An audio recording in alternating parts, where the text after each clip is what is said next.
ชีวิตของเรานี่มันเต็มไปด้วยเรื่องบังเอิญจริงๆนะครับเคยรู้สึกไหมว่าการตัดสินใจเล็กๆน้อยๆในอดีตเนี่ยรู้ตัวอีกทีมันกลับส่งผลกระทบแบบยิ่งใหญ่มากๆกับชีวิตเราในปัจจุบันวันนี้เราจะมาเจาะลึกแนวคิดนี้กันจากหนังสือที่ชื่อว่า Fluke ของ Brian Klaas ซึ่งผมว่านะมันอาจจะเปลี่ยนมุมมองที่เรามีต่อชีวิตไปเลยก็ได้ว่าจริงๆแล้วทุกสิ่งที่เราทำมันสำคัญยังไงนี่คือประโยคที่เป็นหัวใจของเรื่องทั้งหมดเลยครับเราควบคุมอะไรไม่ได้เลยแต่เราส่งอิทธิพลต่อทุกสิ่งฟังแล้วก็อาจจะงงๆนะครับมันย้อนแย้งกันหรือเปล่าแต่นี่แหละครับคือความจริงที่น่าทึ่งมากๆเกี่ยวกับโลกของเราเดี๋ยวเรามาค่อยๆคลี่คลายกันไปทีละนิดว่ามันหมายความว่ายังไงกันแน่โอเค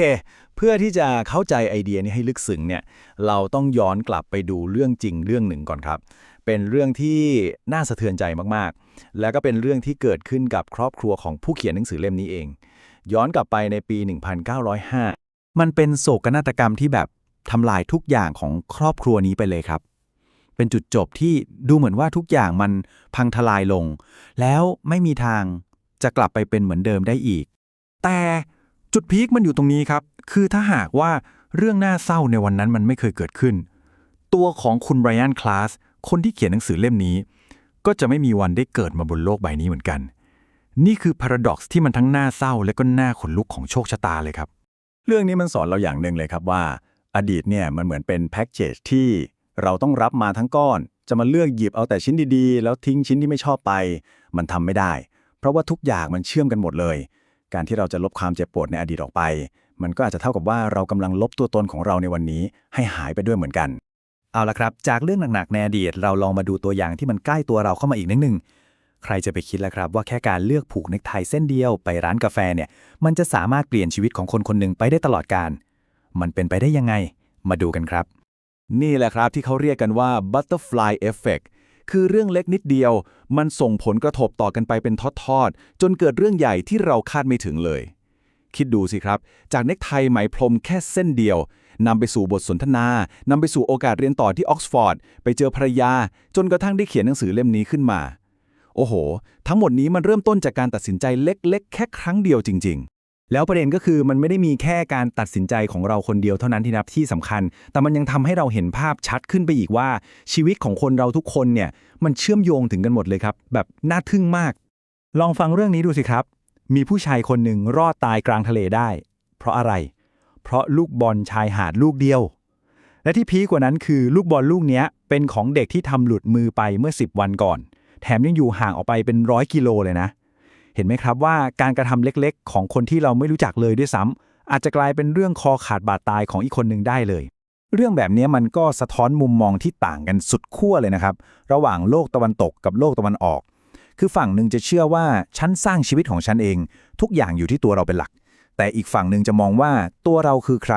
มันขึ้นอยู่กับว่าเรามีความสัมพันธ์กับคนอื่นและสิ่งรอบข้างยังไงก็น่าคิดนะครับว่าตัวเราเองจะเอียงไปทางฝั่งไหนมากกว่ากันโอเค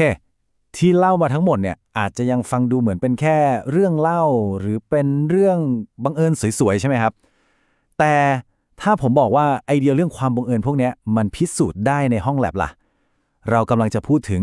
หนึ่งในการทดลองทางชีววิทยาที่แบบสุดยอดที่สุดในยุคของเราเลยครับคำถามมันง่ายๆแค่นี้เลยครับถ้าเรากดปุ่ม Restart วิวัฒนาการมันจะออกมาเหมือนเดิมเป๊ะๆหรือเปล่านักวิทยาศาสตร์ชื่อริชาร์ด เลนสกี้เนี่ยเขาพยายามหาคำตอบนี้มาตั้งแต่ปี 1988 แล้วการทดลองนี้ก็ยาวนานต่อเนื่องมากกว่า 30 ปีเลยทีเดียวสิ่งที่เขาทำก็คือเขาสร้างเหมือนกับจักรวาลคู่ขนานขึ้นมา 12 จักรวาลในหลอดแก้วครับทุกอย่างเหมือนกันเป๊ะแบคทีเรียตัวเดียวกันอาหารแบบเดียวกันทุกอย่างถูกควบคุมไม่เหมือนกันหมด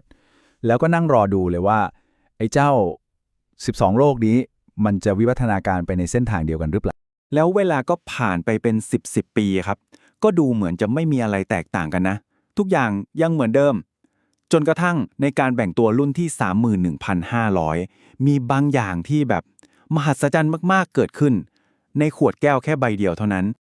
จู่ๆเลยครับแบคทีเรียในขวดเบอร์ 9มันได้ซูเปอร์พาวเวอร์มาคือมันกลายพันธุ์จนสามารถกินซิตเรตได้ซึ่งซิตเรตเนี่ยมันเป็นเหมือนบุฟเฟ่มื้อใหญ่ที่ไม่มีใครแตะต้องได้มาก่อนพอมันกินได้เท่านั้นแหละประชากรก็ระเบิดตูมแซงหน้าเพื่อนๆอีก11 ขวดไปแบบไม่เห็นฝุ่นเลยพอไปสืบดูให้ลึกๆนะครับโอ้โหมันซับซ้อนกว่านั้นอีก มันไม่ใช่แค่ความฟลุกครั้งเดียวแต่มันเป็นดับเบิลฟลุกครับคือมันต้องมีการกลายพันธุ์ครั้งที่1เกิดก่อนซึ่งตอนนั้นดูเหมือนจะไม่มีประโยชน์อะไรเลยนะเป็นเหมือนตัวเตรียมพร้อมเฉยแล้วพอมีการกลายพันธุ์ครั้งที่2ตามมามันถึงจะคลิกแล้วก็ปลดล็อกความสามารถนี้ได้ซึ่งไอ้ลำดับเหตุการณ์ไปแป๊บแบบนี้มันไม่เกิดขึ้นอีก11ขวดที่เหลือเลยแล้วเรื่องนี้เนี่ยมันบอกอะไรเรามันบอกว่าชีวิตของคนเราทุกคนเนี่ยก็ไม่ต่างจากแบคทีเรียในขวดที่9ขวดนั้นเลยครับการที่เรามาอยู่ตรงนี้ได้มันคือผลลัพธ์ของความบังเอิญที่เกิดขึ้นถูกที่ถูกเวลาซ้ำแล้วซ้ำเล่าเป็นล้านๆครั้งเป็นเส้นทางเฉพาะตัวที่ไม่มีใครลอกเลียนแบบได้และไม่มีวันเกิดขึ้นซ้ำสองอย่างแน่นอนพอเราเข้าใจแบบนี้แล้วมันก็มีแนวคิดทางปรัชญาอันหนึ่งที่น่าสนใจมากเลยครับที่จะช่วยให้เราอยู่กับโลกที่เต็มไปด้วยความไม่แน่นอนแบบนี้ได้เขาเรียกกันว่า amor fati เป็นภาษาละตินครับแปลว่าจงรักในโชคชะตาของตนมันคือการที่เราไม่แค่ยอมรับนะครับแต่คือการโอบกอดทุกอย่างที่เกิดขึ้นในชีวิตทั้งเรื่องดีเรื่องร้ายและเรื่องที่เจ็บปวดเพราะทุกเหตุการณ์ไม่ว่าจะเล็กหรือใหญ่ตั้งแต่โศกนาฏกรรมในวันนั้นจนถึงเน็กไทในร้านกาแฟมันคือจิ๊กซอว์ทุกชิ้นที่ประกอบขึ้นมาเป็นตัวเราในวันนี้ดังนั้นการจะรักตัวเองได้จริงๆก็คือการรักเส้นทางทั้งหมดที่มันทั้งวุ่นวายและไม่น่าจะเป็นไปได้ที่พาเรามาอยู่ตรงนี้นี่แหละครับสุดท้ายแล้วมันก็กลับไปที่ประโยคแรกสุดที่เราคุยกันเลยครับเราควบคุมอะไรไม่ได้เลยแต่เราส่งอิทธิพลต่อทุกสิ่งทุกการกระทำทุกคำพูดทุกการตัดสินใจเล็กๆน้อยๆของเรามันกำลังสร้างแรงกระเพื่อมออกไปในจักรวาลนี้เสมอในแบบที่เราอาจจะไม่มีวันจินตนาการถึงนั่นแหละคือพลังที่แท้จริงที่เรามีคำถามสุดท้ายที่อยากจะทิ้งไว้ก็คือแล้วแรงกระเพื่อมครั้งต่อไปที่เราจะสร้างเราอยากให้มันเป็นแบบไหน